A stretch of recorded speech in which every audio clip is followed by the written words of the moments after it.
pwede sa ang aton nga mga e-trikes, no, particularly ang mga private nga ginausar for private use. Kami ever since may mga masita kami ni sa national road, ginakosyon gid naton ini kag hindi naton nga gina-allow. Pero sa mga e-trike nga gingamit para sa pangpasahero, sang una ini sila tricycad nga nag-level up sa e-trike, no, nga mag-agi sila sa amon nga national road. So hindi ako magamit sa word nga impound, kundi i-safe keep naton ini, kaya hindi pwedeng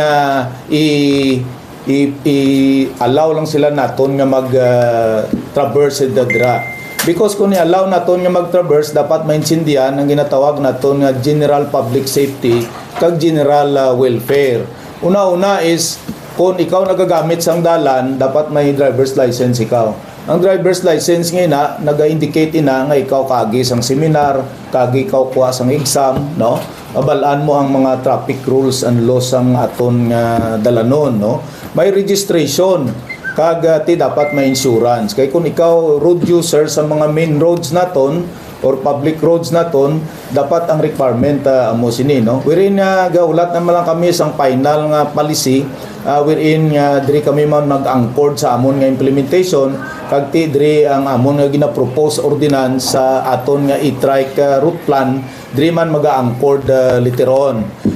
Kami sa January 2, because there is a suspension, then mangayo kami sang final guidance ini sa LTO, so that kami kung mang-impound sila, well then mabalaman namon ang amon papel regarding this, no. Pero sa subong sa mga private use nga e-trike, gina-discourage ka, gina-caution namon nga hindi sila kagamit sa national highway.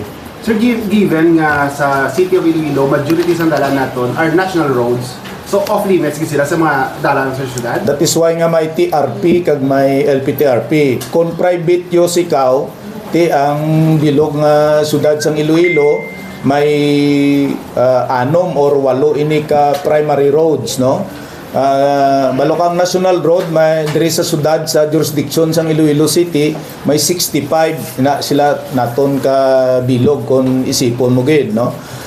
Anom dira hindi na-updated ang anom dira ang ginatawag naton nga primary, and then 26 dira ang ginatawag naton nga secondary, kag 33 ang ginatawag naton nga tertiary, and the rest is barangay roads and city roads na.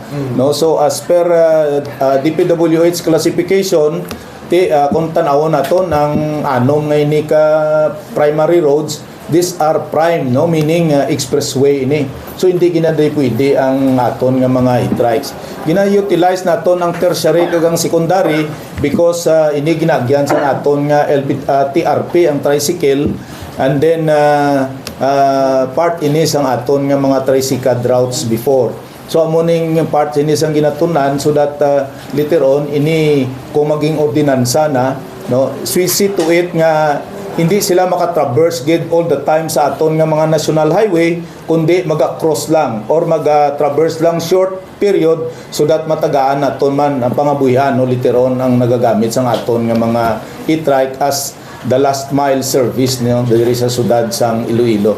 Last mile service kay kung pagpanaog nimo sa LPTRP route, ang aton abi gusto door to door, so ang aton nga mga mga commuters, sila ini magasalo kag idulong didto sa gate sang ilang mga balay. Sir, primary roads ato, sir, example diversion, Benigno Aquino, MacArthur Drive, Chanuba pakadto sa Muhon Terminal, part ini sang aton diri ang coastal roads, no. General Luna, sir. General Luna, yes, no. These are primary roads, no, nga gina-classified.